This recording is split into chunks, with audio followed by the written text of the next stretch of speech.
बच्चों, आज हम क्लास 12th की फिजिक्स स्टार्ट कर रहे हैं। तो फर्स्ट ऑफ ऑल हम यह जान लेते हैं कि हमें क्लास 12th में किन किन चैप्टरों के बारे में अध्ययन करना है, यानी कि हमारा होल सिलेबस क्या है। देखिए, जब आप किसी भी कार्य को करते हैं यदि योजनाबद्ध तरीके से कर रहे हैं तो उसका परिणाम जो होता है बहुत ही बेहतर होता है। तो इसलिए हम क्लास 12th का सिलेबस स्टार्ट करने जा रहे हैं हम लोग। तो सबसे पहले हमें जानना जरूरी है कि हमें क्या क्या पढ़ना है इस फिजिक्स विषय में, भौतिक विज्ञान में हमें किन किन चैप्टर के बारे में अध्ययन करना है। तो हम इसको पहले जान लेते हैं। तो देखिए यह जो हमारा है पहला अध्याय यानी होल सिलेबस हमारा है। इसमें फर्स्ट लेसन है वैद्युत आवेश तथा क्षेत्र, एंड सेकेंड नंबर पर स्थिर वैद्युत विभव तथा धारिता। इसके बाद हमें तीसरे नंबर पर जो अध्ययन करना है विद्युत धारा के बारे में। इसके बाद 4 नंबर पर है गतिमान आवेश और चुंबकत्व। 5 नंबर पर चुंबकत्व एवं द्रव्य। 6 नंबर है हमारा वैद्युत चुंबकीय प्रेरण। 7 नंबर पर प्रत्यावर्ती धारा और 8 नंबर पर वैद्युत चुंबकीय तरंगे। इसके बाद हमारा 9 नंबर पर है किरण प्रकाश की एवं प्रकाशिकी यंत्र, और 10 नंबर पर तरंग प्रकाश की। 11 नंबर पर जो हमें अध्ययन करना है विकिरण तथा द्रव्य की द्वैती प्रकृति के बारे में। इसके बाद परमाणु नाभिक तथा 14 नंबर पर अर्धचालक इलेक्ट्रॉनिकी पदार्थ युक्तियाँ तथा सरल परिपथ के बारे में स्टडी करनी है। लास्ट चैप्टर जो हमारा है संचार व्यवस्था है। यानी होल सिलेबस जो आपका है, आप समझ गए कि जो हमें अध्ययन करना है क्लास 12th के फिजिक्स में वह लेसन नंबर 1 से लेकर 15 तक आपको पता चल गया कि हमें किन किन लेसनों के बारे में अध्ययन करना है इसमें। यानी हमें टोटल 15 लेसन की स्टडी करनी है। यह जो एक बात ध्यान देने की यहाँ पर है, यह जो हमारा लेसन नंबर 1 से लेकर 8 तक है यह पार्ट 1 के अंतर्गत आता है। किसके अंतर्गत? यह पार्ट 1 के अंतर्गत है। और जो लेसन नंबर 9 से लेकर 15 तक है यह हमारा पार्ट 2 के अंतर्गत है, पार्ट 2 के अंतर्गत। तो ध्यान दीजिए, जो अध्ययन हमें करना है, जो स्टडी करनी है वह 2 बुकों से करनी है, पार्ट 1 एवं पार्ट 2 से। लेकिन जो हमारा बोर्ड एग्जाम कंडक्ट कराएगा वह सिंगल पेपर होगा। यानी हमें अध्ययन 2 बुकों के द्वारा करना है और एग्जाम एक सिंगल पेपर का देना है। तो कहने का सीधा उद्देश्य है कि दोनों बुकों का अध्ययन करने के बाद हमें एग्जाम सिंगल पेपर का देना है। वह एग्जाम हमारा कितने अंक का होगा तो आप जान लीजिए, एग्जाम जो हमारा है वह 70 अंक का थ्योरी का होगा। और फिजिक्स विषय जो हमारी है यह प्रैक्टिकल की सब्जेक्ट है, यह प्रैक्टिकल विषय होती है। इसमें 30 अंक जो हमारा है वह प्रैक्टिकल के थ्रू मिलेगा। यानी टोटल अंक हमारा 100 मार्क हो गया। कितना मार्क हो गया? 100 मार्क। 70 + 30 यानी 100 मार्क। टोटल हमें 100 मार्क प्राप्त होगा। तो 70 अंक हम जान गए, इस पूरे चैप्टर को पढ़ने के बाद मिलेगा। थोड़ा सा हम जान लेते हैं कि जो एग्जाम का पैटर्न है वह किस टाइप से क्वेश्चन बनते हैं। तो क्वेश्चन जो हमारे हैं ऑब्जेक्टिव टाइप बनते हैं, ऑब्जेक्टिव टाइप क्वेश्चंस। इसके बाद हमारा जो है वेरी शॉर्ट टाइप क्वेश्चन बनता है, वेरी शॉर्ट टाइप क्वेश्चंस। इसके बाद हमारा जो है शॉर्ट क्वेश्चन बनता है, शॉर्ट क्वेश्चन। इसके बाद जो हमारा है वह लॉन्ग क्वेश्चन बनता है, लॉन्ग क्वेश्चन। और लॉन्ग क्वेश्चन और डेरिवेशन भी इसमें बन जाता है। यह फिजिक्स विषय जो हमारी है यह डेरिवेशन की विषय है। इसमें अधिक से अधिक फार्मूलों का जो है हमें डेरिवेशन करना होगा, डिराइव करेंगे हम फार्मूले को। तो डेरिवेशन से भी क्वेश्चन बनते हैं।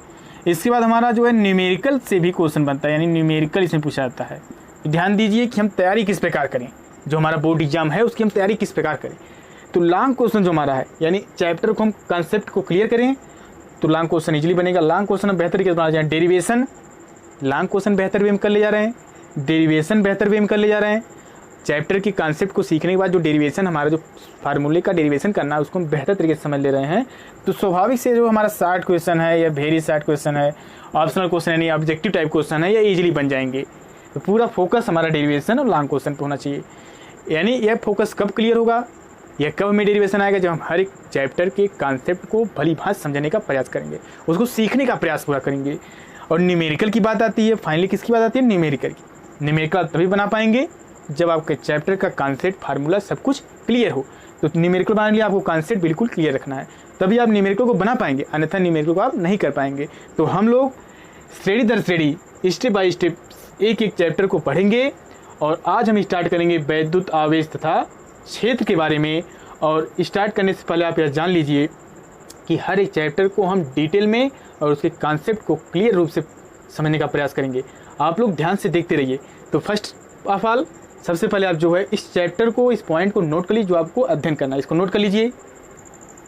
देखिए आप नोट कर लिए पूरा सिलेबस। अब हम स्टार्ट करते हैं यूनिट फर्स्ट यानी इकाई 1।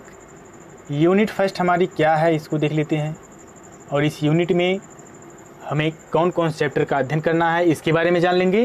तो यूनिट फर्स्ट हमारी जो है वह इलेक्ट्रोस्टैटिक्स है। क्या है? इलेक्ट्रोस्टैटिक्स। इसका हिंदी नाम है स्थिर वैद्युतिकी। इसका हिंदी नाम है स्थिर वैद्युतिकी। तो इस यूनिट में हमें 2 चैप्टर की, स्टार्टिंग के 2 चैप्टर पढ़ने जो हमने नोट किया अभी। पहला अध्याय था वैद्युत आवेश तथा क्षेत्र और दूसरा अध्याय था स्थिर वैद्युत विभव एवं धारिता। तो यह दोनों चैप्टर इस यूनिट में हमें पढ़ना है। और आगे जो यूनिट है वह करंट इलेक्ट्रिसिटी है, तो उसमें हम लोग आगे के चैप्टर के बारे में स्टडी करेंगे। तो अभी हम थोड़ा सा यह जान लेते हैं कि स्थिर वैद्युतिकी होती क्या है। इलेक्ट्रो जो वर्ड हमारा है, इलेक्ट्रो मीन्स होता है चार्ज। चार्ज यानी आवेश, इसका हिंदी नाम है आवेश। स्टैटिक्स यानी कि रेस्ट। स्टैटिक्स यानी क्या? रेस्ट। ये जो स्थिर वैद्युतिकी में यानी कि इलेक्ट्रोस्टैटिक्स में हमें रुके हुए आवेश के बारे में अध्ययन करना है। यानी चार्ज जो हमारा होगा, आवेश जो होगा वह एक स्थान पर रुका हुआ होगा, यानी स्थिर आवेश के विषय में हमें स्टडी करनी है इस यूनिट में। तो पूरा इम्पोर्टेंट पॉइंट जो हमारा है वह चार्ज है। इस पूरे यूनिट में हम चार्ज के बारे में ही स्टडी करेंगे। यह पूरा चैप्टर ही हमारा जो है, जो दोनों चैप्टर हमारे इस यूनिट में है, ये इलेक्ट्रिक चार्ज पे ही डिपेंड है। तो देखिए थोड़ा सा हम लोग जान लेते हैं। हम फिजिक्स पढ़ रहे हैं, छोटी कक्षा में पढ़ते चल रहे हैं फिजिक्स हमारी क्या है। तो आपको मालूम है फिजिक्स यानी हम नेचर एंड नेचुरल फिनोमेना यानी प्रकृति एवं प्राकृतिक घटनाओं के बारे में जिस विषय के अंतर्गत स्टडी करते हैं वही हमारा क्या है? फिजिक्स है। यानी साइंस की एक ब्रांच है, और इस ब्रांच में हम लोग नेचर एंड नेचुरल फिनोमेना के बारे में स्टडी करते हैं। नेचर क्या है? प्रकृति है। जो हमारे आसपास सब दिखाई दे रहा है ये सब क्या है? प्रकृति है। यानी फिजिक्स जो हमारे आसपास दिखाई दे रही है यही फिजिक्स है। तो थोड़ा सा हम देखते हैं नेचर। नेचर यानी प्रकृति। किसकी बात की गई? प्रकृति की। प्रकृति को हम धर्म के में जो है ईश्वर भी बोलते हैं। प्रकृति को हम क्या बोलते हैं? ईश्वर भी बोलते हैं। प्रकृति होती क्या है? प्रकृति समझ लीजिए प्रकार से यह जो है ऊर्जा का रूप है। यह जो ऊर्जा है यह हमें 2 रूपों में हमारे आसपास दिखाई देती है। एक तो हमारा मैटर होता है, एक हमारा क्या होता है? मैटर होता है। दूसरा हमारा जो है रेडिएशन होता है, विकिरण होता है, यानी तरंगों के रूप में। यह ऊर्जा हमारा 2 रूप में हमें दिखाई देती है। पहला बताया गया कि पदार्थ के रूप में। किसके रूप में? पदार्थ के रूप में। और दूसरा जो हमारा है विकिरण यानी कि तरंगों के रूप में। विकिरण यानी कि क्या? तरंगों के रूप में। किसके रूप में? तरंगों के रूप में। आपको पदार्थ के बारे में तो मालूम है, लेकिन थोड़ा सा हम लोग यहाँ पर बात कर लेते हैं। पदार्थ जिसका कुछ निश्चित आकार हो, यानी इसका कुछ निश्चित एम्पलीट्यूड होता है, यानी यह आयाम रखता है। इसका कुछ शेप होता है, जैसे मार्कर हमारा है, यह क्या है? पदार्थ है। इसका एक निश्चित आकार है, इसे हम देख सकते हैं। पदार्थ को हम क्या कर सकते हैं? देख सकते हैं। और यह कुछ द्रव्यमान रखता है, मास रखता है। अब बात आती है तरंग की। तरंग का कोई निश्चित आकार नहीं होता है, इसका कोई निश्चित आकार नहीं होता है, या कोई एम्पलीट्यूड नहीं रखता है। तरंग क्या है? विकिरण जो हमारा है ये कोई एम्पलीट्यूड नहीं होता, यह हमें दिखाई नहीं देता। पदार्थ क्या है? पदार्थ हमें दिखाई देता है। दोनों में कॉमन पॉइंट क्या है? तो कॉमन पॉइंट आप ध्यान रखेंगे, दोनों में ऊर्जा होती है। दोनों में क्या होती है? ऊर्जा होती है। विकिरण भी ऊर्जा रखता है और पदार्थ भी ऊर्जा रखता है। पदार्थ जो हमारा है यह बल लगाता है। पदार्थ क्या करता है? आपने अनुभव किया है, पदार्थ बल लगाता है। जैसे हमारे मार्कर है, मैं इसे हाथ पर रख रहा हूँ, तो यह मार्कर हमारे हाथ पर बल आरोपित कर रहा है। यानी एक पदार्थ दूसरे पदार्थ पर बल आरोपित करते हैं, स्वाभाविक सी है। और कभी भी आप बल का अनुभव जो है सिंगल बॉडी के बीच नहीं कर सकते। यानी अकेली वस्तु के बीच हम जो है, अकेली वस्तु के द्वारा हम बल का अनुभव करें। बल के अनुभव करने के लिए, यानी बल का जो है, हम हमेशा 2 वस्तुओं की आवश्यकता पड़ती है। मान लीजिए कोई भारी वस्तु है तो उसका द्रव्यमान ज़्यादा होगा। यह हमारा मार्कर है तो इसका द्रव्यमान कम है। यानी जो बल पदार्थ लगाता है वह द्रव्यमान के ऊपर डिपेंड करता है। किसके ऊपर डिपेंड करता है? द्रव्यमान के ऊपर डिपेंड करता है। यानी जिसका द्रव्यमान ज़्यादा होगा, स्वाभाविक सी बात है वो बल ज़्यादा आरोपित करेगा। तो ध्यान दीजिए, बल पदार्थ क्या करता है, बल लगाता है, बल आरोपित करता है। यह बल जो हमारा है यह 2 रूपों में पाया जाता है। कितने रूपों में पाया जाता है, 2 रूपों में। पहला जो हमारा है यह बाह्य बल होता है, जिसे हम स्थूल बल कहते हैं, स्थूल बल। इसका इंग्लिश नाम होता है माइक्रोस्कोपिक। स्थूल बल यानी माइक्रोस्कोपिक फोर्स। दूसरा जो हमारा है वह सूक्ष्म बल होता है। ध्यान दीजिएगा, दूसरा क्या बोला गया, सूक्ष्म बल। इसका इंग्लिश नाम है माइक्रोस्कोपिक और सूक्ष्म का इंग्लिश नाम है माइक्रोस्कोपिक। यह जो हमारा है माइक्रोस्कोपिक होता है, माइक्रोस्कोपिक फोर्स। इसका इंग्लिश नाम क्या है, माइक्रोस्कोपिक फोर्स। तो ध्यान दीजिए, जो प्रकृति में, जो नेचर में हमारा फोर्स विद्यमान है, मौलिक बल जो हमारे हैं वह 4 हैं। कौन कौन से हैं आपको मालूम है, क्लास 11th में आप पढ़े हैं। एक बताया गया था गुरुत्वाकर्षण बल, वैद्युत चुंबकीय बल और नाभिकीय बल। नाभिकीय बल में हमारा प्रबल नाभिकीय बल, स्ट्रांग न्यूक्लियर फोर्स, दुर्बल नाभिकीय बल, वीक न्यूक्लियर फोर्स की बात वहाँ पर की गई थी। ये हम लोग 11th क्लास में सीखे थे। तो ध्यान दीजिए, जो स्थूल बल हमारा है, सूक्ष्म बल में नाभिकीय बल आ जाते हैं। सूक्ष्म बल में क्या आता है, नाभिकीय बल। और इसमें जो हमारा है, इसमें हमारा गुरुत्वाकर्षण बल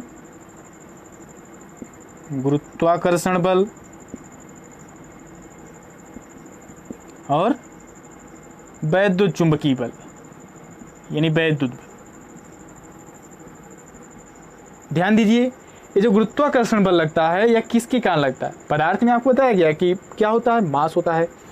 तो यह किस गुण के कारण लगता है, तो आप ध्यान में रखेंगे इसका कारण जो है वह द्रव्यमान होता है। क्या होता है, द्रव्यमान होता है। और जो हमारा वैद्युत चुंबकीय बल है, इसका जो कारण है वह वैद्युत आवेश होता है। इसका कारण क्या है, वैद्युत आवेश है। अब यहाँ से बात आती है वैद्युत आवेश की, यानी पदार्थ ही दोनों प्रॉपर्टी रखता है। द्रव्यमान भी पदार्थ में होता है और पदार्थ में ही हमारा जो है वैद्युत आवेश होता है। तो द्रव्यमान के कारण हमारा गुरुत्वाकर्षण बल लग रहा है और वैद्युत आवेश के कारण वैद्युत चुंबकीय बल लग रहा है। तो आपने देखा यहाँ पर कि प्रकृति जो हमारे आसपास दिखाई दे रही है यह ऊर्जा है। इसे हम क्या कहते हैं, ऊर्जा। यह ऊर्जा हमें 2 रूपों में दिखाई देता है। इसका 2 स्वरूप है, एक तो है पदार्थ, दूसरा है विकिरण। इसके बारे में आप जान लिए। इसमें दोनों में जो कॉमन पॉइंट आपने देखा वह एनर्जी रखता है, दोनों एनर्जी रखते हैं, ऊर्जा रखते हैं। यह जो पदार्थ है यह बल आरोपित करता है, यानी कि बल लगाता है। तो बल 2 रूपों में यहाँ पर लगता है। एक तो हमारा स्थूल बल है, यानी कि बाह्य बल जो बड़े पैमाने में लगता है। यह सूक्ष्म बल जो हमारा है, सूक्ष्म यानी बहुत ही छोटा नाभिकीय बल, यह नाभिक के थ्रू लगता है।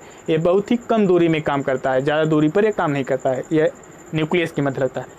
तो यह गुरुत्वाकर्षण बल हमारा जो है यह द्रव्यमान के कारण लगता है। और जो हमारा वैद्युत चुंबकीय बल है यह वैद्युत आवेश के कारण लगता है। अब हमें वैद्युत आवेश के बारे में जानना है। ये तो हम गुरुत्वाकर्षण बल के बारे में 11th क्लास में सीख चुके हैं। तो ध्यान दीजिए, जैसे आपने देखा होगा कि जब हम सूखे बालों में कंघे को रब करते हैं तो हम देखते हैं कि वह कागज़ के छोटे टुकड़े, तिनके हुए इत्यादि को जो अपनी ओर आकर्षित करने लगता है या प्रतिकर्षित करने लगता है। तो यहाँ पर ध्यान देना है आपको कि यह जो है आकर्षित प्रतिकर्षित जो कर रहा है, किस गुण के कारण कर रहा है, पदार्थ में कोई गुण आ गया जिसकी वजह से ये जो कागज़ का टुकड़ा उसकी ओर आकर्षित हो जा रहा है। तो स्वाभाविक बात है इस गुण के बारे में जानना पड़ेगा। तो देखिए, जो ग्रेविटेशनल फोर्स बताया गया, आप देख रहे हैं कि आपको एक पॉइंट बताई गई कि जो द्रव्यमान, जो पदार्थ है, इसमें द्रव्यमान के कारण हमारा बल आरोपित हो रहा है। यानी जिस वस्तु के पास, जिस पदार्थ के पास द्रव्यमान ज़्यादा होगा वह ज़्यादा बल आरोपित करेगी। तो आप देख रहे हैं पृथ्वी जो हमारी है बहुत ज़्यादा द्रव्यमान रखती है, यानी कि गुरुत्वाकर्षण बल भी बहुत ज़्यादा लगाएगी। स्वाभाविक सी है, मास ज़्यादा है तो फोर्स ज़्यादा अप्लाई होगा। तो पृथ्वी जो हमारी है यह सब अधिक फोर्स लगाती है। जब हम किसी बॉडी को ऊपर फेंकते हैं, 11th क्लास पढ़े थे, तो पृथ्वी अपनी ओर क्या करती है, खींच लेती है। किस फोर्स के कारण, तो आपको बताया गया था वहाँ पर कि ग्रेविटेशनल फोर्स के कारण, गुरुत्वाकर्षण बल के कारण। लेकिन हम देख रहे हैं जब हम कंघे से, किससे, कंघे को सूखे बालों पर रब कर रहे हैं और उसे, यह मान लीजिए हमारा कंघा है, इसे हम सूखे बालों पर रख करके कागज़ के छोटे छोटे टुकड़े के पास लेकर जा रहे हैं, तो यह इसकी ओर आकर्षित हो, कागज़ टुकड़े कंघे की ओर क्या हो रहे हैं, आकर्षित हो रहे हैं। यह आकर्षित हो जा रहा है, यानी यहाँ पर कोई बल काम कर रहा है, स्वाभाविक सी बात है। लेकिन आपको मालूम है कि गुरुत्वाकर्षण बल जो है वह हर एक चीज़ को अपनी ओर खींच रखता है। इतना ज़्यादा बल होता है कि 10,000 किलोमीटर दूरी पर कोई वस्तु है उसे भी एक खींच रखता है। एग्जाम्पल है ना हमारे पास, सूर्य जो है पृथ्वी को क्या करता है, अपनी ओर खींचे रखता है।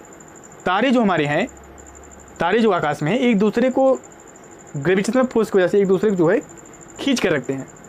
लेकिन यहाँ पर जब हम इस कंघे को सूखे बालों में रख करके इसके पास कागज़ टुकड़े पास ले जा रहे हैं, तो इसकी ओर चले जा रहे हैं, यानी इससे प्रबल कोई बल आ गया जो इसको खींच ले रहा है।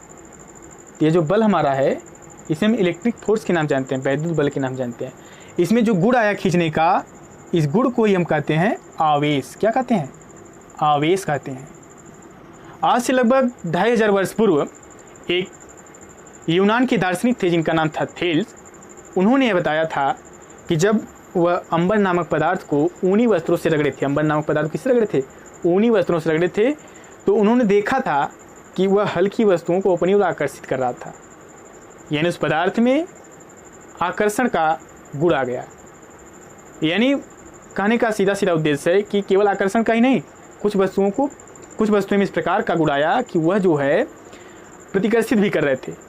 यानी आकर्षित और प्रतिकर्षित दोनों यहाँ प्रतिक्रिया हो रही है, दोनों क्रिया यहाँ पर हो रही है। तो आपको ध्यान देना इसमें कि आवेश जो हमारा है, क्या है, आवेश, यह पदार्थ में आया हुआ एक गुण है। डिफिनीशन इसकी देना चाहें तो हम क्या दे सकते हैं, तो डिफिनीशन यदि हम देना चाहें तो हम कह सकते हैं कि आवेश पदार्थ में आया हुआ वह गुण है जिसके कारण वह दूसरे पदार्थों पर बल आरोपित करता है। पदार्थ जो है, एक पदार्थ दूसरे पदार्थ क्या करता है, बल आरोपित करता है। या आप कह सकते हैं कि आवेश पदार्थ का वह गुण होता है जिसके कारण वह किसी वस्तु को आकर्षित अथवा प्रतिकर्षित करता है, किसी पदार्थ को आकर्षित अथवा प्रतिकर्षित करता है। या दूसरे शब्दों में आप यह भी कह सकते हैं कि द्रव्य का वह गुण यानी पदार्थ का वह गुण जिसके कारण वह इलेक्ट्रिक एंड मैग्नेटिक, वैद्युत तथा चुंबकीय क्षेत्र को उत्पन्न करता है या उसका अनुभव करता है। तो यह भी हमारा क्या हो गया, आवेश की डिफिनीशन हो गई। तो आवेश की डिफिनीशन आप जान लिए। अब अन्य वैज्ञानिकों ने भी कुछ इस पर शोध किया, इस पर कुछ देखा। तो देखिए और भी पदार्थ हमारे पास हैं। एक वैज्ञानिक ने जब प्लास्टिक को और कांच को, एक रॉड लिया कांच का, उसको रेशम के वस्त्र से उन्होंने रगड़ा। किससे रगड़ा, रेशम के वस्त्र से। यह हमारी एक कांच की छड़ है। किसकी छड़ है, कांच की। इसको रेशम के वस्त्रों से रगड़कर एक दूसरी जो हमारी प्लास्टिक की छड़ लिए, दूसरी किसकी छड़ लिए, प्लास्टिक की। एक रॉड जो हमारी है, एक छड़ हमारी कांच की है, दूसरी छड़ हमारी जो है प्लास्टिक की है। किसकी है, प्लास्टिक की। इन दोनों छड़ों को जब रेशम के वस्त्रों से रगड़कर एक दूसरे के पास लाते हैं तो हम देखते हैं कि यह जो है एक दूसरे के करीब जाते हैं, एक दूसरे के पास जाते हैं, यानी आकर्षित होते हैं। कांच की छड़ को हम सिल्क से रगड़कर जब, और प्लास्टिक की छड़ को रगड़कर सिल्क से एक दूसरे के पास लाते हैं तो हम देखते हैं कि यह जो है आकर्षित होने लगते हैं। क्या होने लगते हैं, आकर्षित होने लगते हैं। लेकिन आगे जब उन्होंने देखा कि प्लास्टिक की एक छड़ लिए, किसकी छड़ लिए, वस्त्र से रगड़ी हुई एक प्लास्टिक की छड़ ली गई,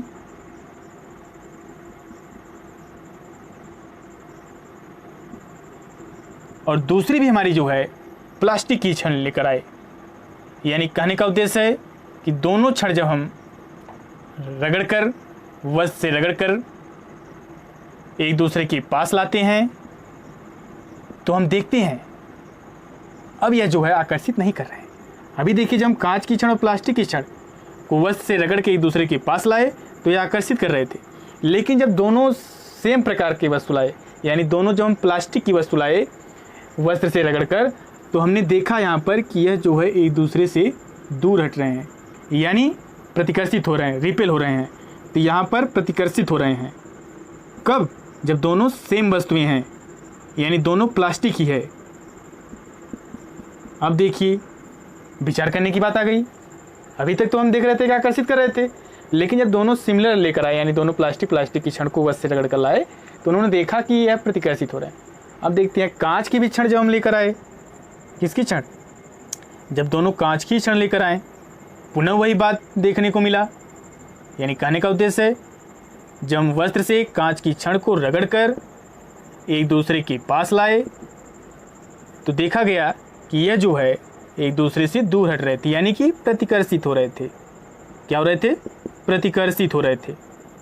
तो ध्यान देने की बात यहाँ पर है कि यानी दो प्रकार से गुण आ रहा है। तो आप कह सकते हैं कि आवेश जो हमारा है, यह एक नहीं, यह दो है। यानी कि आवेश दो प्रकार का होता है। आवेश कितने प्रकार का होता है? दो प्रकार का होता है। तो इसका नामकरण करने की बात आई, तो इसका नामकरण जो है बेंजामिन फ्रैंकलिन नामक साइंटिस्ट ने इसका नामकरण किया है। अभी मैं उसके बारे में आपको बता रहा हूँ। तो ध्यान दीजिए पहले कि यह जो हमारी कांच की क्षण है और ये प्लास्टिक की क्षण है, वस्त्र रगड़ के दूसरे के पास ला रहे हैं तो आकर्षित हो रहे हैं। और यहाँ पर दोनों सेम वस्तुएं हैं तो प्रतिकर्षित हो रहा है। यहाँ भी वही बात है, प्रतिकर्षित हो रहा है। यानी इसमें आवेश का गुरुत्व आ गया है, इस पदार्थ पर आवेश का गुरुत्व आ गया है। जब इसे कागज के टुकड़े के पास हम ले जा रहे हैं तो आकर्षित कर रहा है उसे भी। लेकिन हमने देखा कि जब हम दोनों वस्तुओं को आपस में मिला दिए, दोनों वस्तुओं क्या किए? आपस में मिला दिए, तो एक स्थिति ऐसी आ रही है जैसे कांच की है, प्लास्टिक के, दोनों को हम आपस में जब मिला दिए, तब मिलाने के बाद जब हम इन्हें दूर ले गए और कागज टुकड़े पास ले गए तो आकर्षित नहीं कर रहे थे। और या भी आप साथ में ही मिलाकर ही ले जाइए, इसके बाद भी आकर्षित नहीं कर रहे हैं। तो आप देख रहे हैं यहाँ पर कि आवेश जो कहाँ चले गए सर, इन दोनों के मध्य जो प्रॉपर्टी आई थी जब मिलाने के पश्चात, हमें वह नहीं दिखाई दे रहे हैं। यानी आवेश जो हमारा है वह चला गया। अब कहाँ चला गया इसको जानना पड़ेगा। तो जब हम आपस में इसको सटाते हैं तो एक स्पार्क होता है, स्पार्क का हिंदी नाम होता है चमक। एक चमक उत्पन्न होती है, जो आवेश उस वस्तु पर आया था वह चमक के रूप में चला गया। यानी आवेश आया, वस्तु पर जब आवेश आया तो वस्तु जो हमारी है आवेशित हो गई। जब वस्तु पर आवेश आएगा तो वस्तु में क्या होगी? आवेशित हो जाएगी। उसे हम विद्युतमय भी कह सकते हैं। और जो वस्तु से आवेश चला जाएगा तो हम कहेंगे अनावेशित हो गई, यानी चार्ज डिस्चार्ज। आपने देखा होगा, आप मोबाइल यूज करते हैं, उसमें देखते हैं कि हम कहते हैं कि मोबाइल हमारी क्या है? डिस्चार्ज हो गई। यानी चार्ज की कंडीशन में आवेश आता है और डिस्चार्ज कंडीशन में आवेश चला जाता है। तो आप ध्यान दीजिए कि आवेश जब इनको हम आपस में सटा दिए, इसके बाद इनके पास जो गुण था, यानी इनके ऊपर जो गुण आया था, वह समाप्त हो जाता है। तो इसी के आधार पर फ्रैंकलिन ने जो नामकरण किया है वह दो नाम दिया यहाँ पर। तो इसको हम थोड़ा सा इरेज करते हैं और देखिए क्या, देखिए जो है थोड़ा सा देख लेते हैं। यहाँ पर फ्रैंकलिन ने बताया आपको कि आवेश दो प्रकार के हैं। आवेश तो मान लीजिए हम जान ही लिए दो प्रकार के हैं, क्योंकि आकर्षण और प्रतिकर्षण दोनों बात हो रही थी। अभी आपने देखा यहाँ पर कि जब भिन्न भिन्न प्रकार की वस्तुएं थी तो आकर्षित हो रही थी, जब सेम प्रकार की हैं तो प्रतिकर्षित हो रही हैं। तो आवेश हम जान गए कि दो प्रकार के हैं।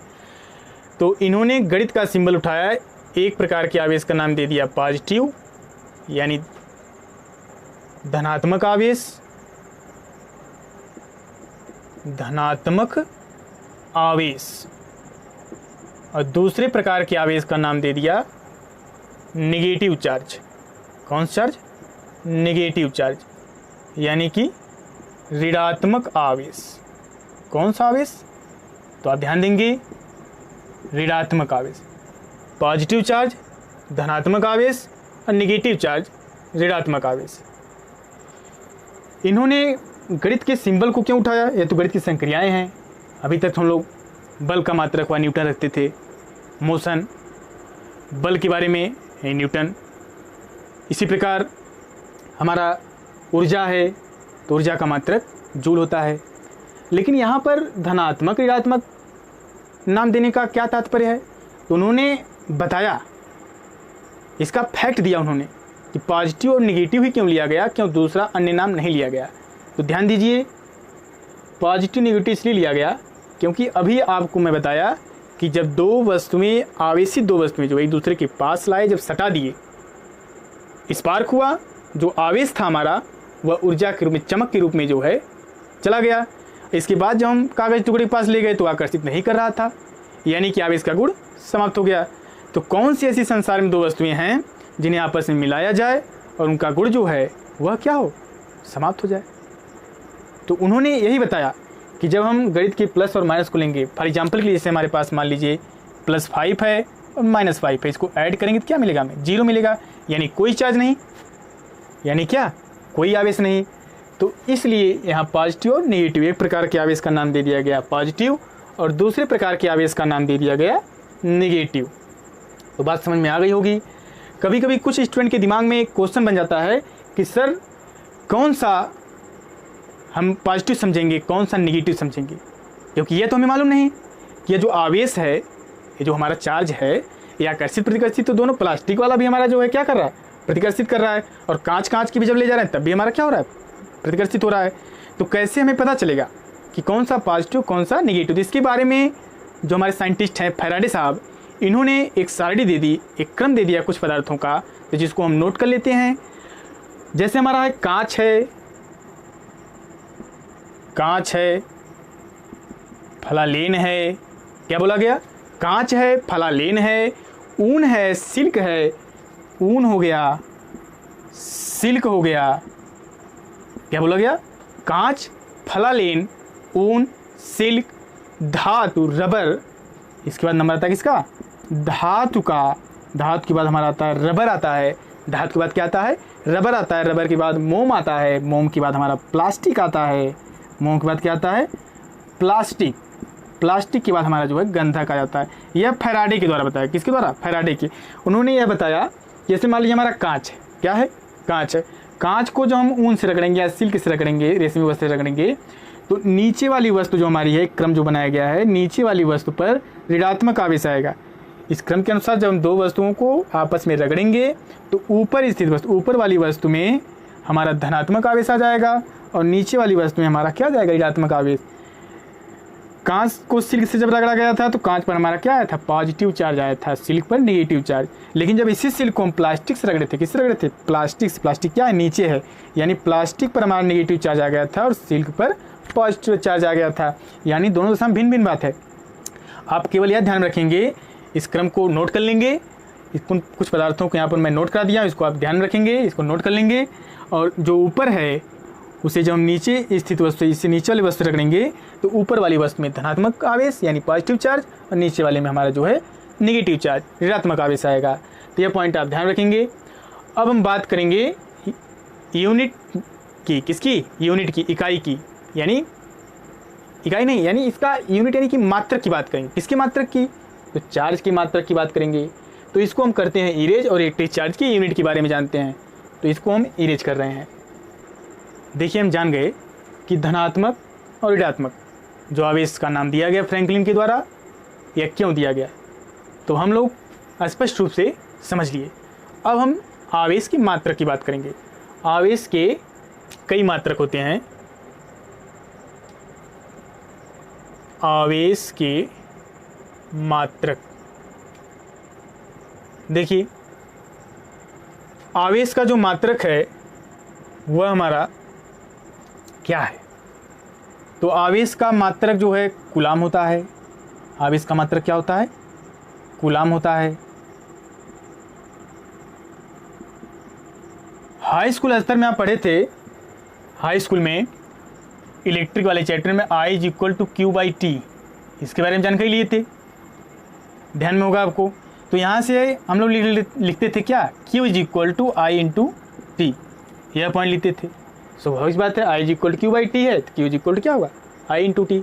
Q हमारा यहाँ पर इलेक्ट्रिक चार्ज है और I हमारा जो इलेक्ट्रिक करंट है और T हमारा टाइम है। तो ध्यान दीजिए, यहाँ से इसकी यूनिट क्या बन जाएगी, इसके अकॉर्डिंग I यानी इलेक्ट्रिक करंट, इसकी यूनिट हमारी मिल जाएगी एम्पियर, क्या मिल जाएगी, एम्पियर। और टाइम है, टाइम की यूनिट हो जाएगी सेकेंड, यानी जो नेक्स्ट यूनिट इसकी है वह एम्पियर सेकेंड होगी। क्या होगी? Ampere into second. Ampere into क्या मिलेगा हमें? सेकेंड मिलेगा। कूलाम जान गए और एम्पियर इंटू सेकेंड जान गए। यह दोनों यूनिट जो हमारी है यह एमकेएस सिस्टम में है। किस सिस्टम में है? एमकेएस सिस्टम में। इसके बाद जो नेक्स्ट यूनिट इसकी है वह ईएसयू होती है। क्या होती है? ईएसयू। इसे हम क्या बोलते हैं? तो आप ध्यान रखेंगे, इलेक्ट्रोस्टेट यूनिट। क्या बोलेंगे? इलेक्ट्रोस्टेट यूनिट। इसके बाद वैज्ञानिक बेंजामिन फ्रैंकलिन के नाम पर इसकी यूनिट एक है फ्रैंकलिन। क्या है? फ्रैंकलिन है। देखिए, फ्रैंकलिन जो यूनिट हमारी है यह भी वैज्ञानिक के नाम पर है। कूलाम जो हमारी है भी आप जानते हैं वैज्ञानिक के नाम पर है। तो यह एमकेएस सिस्टम में कूलाम है, सीजीएस सिस्टम में हमारा यह ईएसयू इलेक्ट्रोस्टेट यूनिट और फ्रैंकलिन है। यह किस में है? सीजीएस सिस्टम में है। और भी कुछ इसकी यूनिट है, इसको देख लेते हैं। एक हमारा है ईएमयू यानी कि इलेक्ट्रोमैग्नेटिक यूनिट, और लास्ट में हम एक और जान लेते हैं फैराडे। क्या है? फैराडे है। तो देखिए फैराडे जो इसके यहाँ ध्यान देने की बात है, एक विशेष बात यहाँ पर देखी आ गई। फैराडे जो हमारा है यह आवेश की सबसे बड़ी यूनिट होती है। आवेश की सबसे बड़ी यूनिट होती है। तो हम यह जान लेते हैं कि 1 फैराडे में कितना कूलाम होता है। तो 1 फैराडे में आप ध्यान रखेंगे 96,485 बोलिए, या अप्रॉक्स जो है 96,500 बोल सकते हैं आप। इतना कूलाम होता है। यह जो हमारा है यह आवेश की सबसे बड़ी यूनिट होती है। आवेश की सबसे बड़ी यूनिट होती है, यानी आवेश का सबसे बड़ा मात्रक है यह। कौन सा मात्रक है? सबसे बड़ा मात्रक है। देखिए, बड़ा मात्रक हम जान गए, तो हमें यह भी जान लेना चाहिए कि सबसे छोटा मात्रक आवेश का क्या होता है। बोलिए। तो यहाँ जो ईएसयू हमारी है इलेक्ट्रोस्टेट यूनिट, यह हमारी सीजीएस सिस्टम में जो दी गई है यह सबसे छोटी यूनिट होती है, यानी आवेश का सबसे छोटा मात्रक होता है। आवेश का सबसे छोटा मात्रक होता है। बात समझ में आ गई? सबसे छोटा मात्रक जो हमारा है वह इलेक्ट्रोस्टेट यूनिट है, सबसे बड़ा मात्रक जो हमारा है वह फैराडे है। एक बात यहाँ ध्यान देना है, अब यह भी हम जान लें कि ईएसयू और कूलाम दोनों में क्या रिलेशन है। तो 1 कूलाम में 3 × 10⁹ ईएसयू होता है, यानी कि 1 ईएसयू हम क्या लिख सकते हैं? 1 ईएसयू लिख सकते हैं। इसको इधर ट्रांसफर करेंगे तो 1/3 × 10⁻9 मिल जाएगा, 9 कूलाम। तो यदि आप ऊपर ले जाएंगे तो देखेंगे क्या 10⁻⁻9 हो जाएगा, यानी कि बहुत ही लेस वैल्यू है। यह सबसे छोटा मात्रक है कूलाम। आवेश का सबसे छोटा मात्रक है कौन? ईएसयू इलेक्ट्रोस्टेट यूनिट, और सबसे बड़ा मात्रक जो हमारा है वो फैराडे है। तो ध्यान दीजिए, आज की वीडियो लेक्चर में हम लोग कुछ चीज़ों के बारे में जान गए और पूरा सिलेबस हम जान गए कि हमें क्लास 12th में फिजिक्स विषय में किन किन विषयों के बारे में अध्ययन करना है। और आपको इस यूनिट में 2 अध्याय पढ़ना यह भी बता दिया गया। और अभी जो हम आवेश की बात कर रहे हैं, पूरी चर्चा देख रहे हैं आप, आवेश पे चल रही है। तो आवेश ही सबसे इंपॉर्टेंट रोल है इस चैप्टर का, इस पूरे यूनिट का। दोनों चैप्टर में हम आवेश के बारे में पढ़ेंगे और आगे के भी चैप्टर में आवेश के बारे में पढ़ेंगे। लेकिन दोनों में माइनॉरिटी डिफरेंस क्या होगा? तो जो रेस्ट चार्ज है यहाँ पर, कौन सा चार्ज है? Rest charge. इन दोनों अध्याय में हम रुके हुए चार्ज के बारे में, स्थिर चार्ज के बारे में अध्ययन करेंगे, और स्थिर चार्ज के द्वारा उत्पन्न बल, उत्पन्न क्षेत्र एवं विभव के बारे में, इन सब चीज़ों के बारे में इस चैप्टर में अध्ययन करेंगे। उम्मीद है मैं आपको जो भी बताया हूँ आज की वीडियो लेक्चर में आपको समझ में आया होगा। आप इसको नोट कर लेंगे और आगे से हम डेली बेसिस पे आपको वीडियो लेक्चर के रूप में क्लास देते रहेंगे। और आपको यदि यह वीडियो पसंद आया हो तो इस मेरे चैनल को लाइक करिए, सब्सक्राइब करिए तथा बेल आइकन को प्रेस कर दीजिए, ताकि जो हमारी नेक्स्ट वीडियो अपलोड हो उसका जो नोटिफिकेशन है वह नोटिफिकेशन आपके पास सबसे पहले पहुँचे। तो आज के लिए मैं यहीं पर क्लास को समाप्त करता हूँ।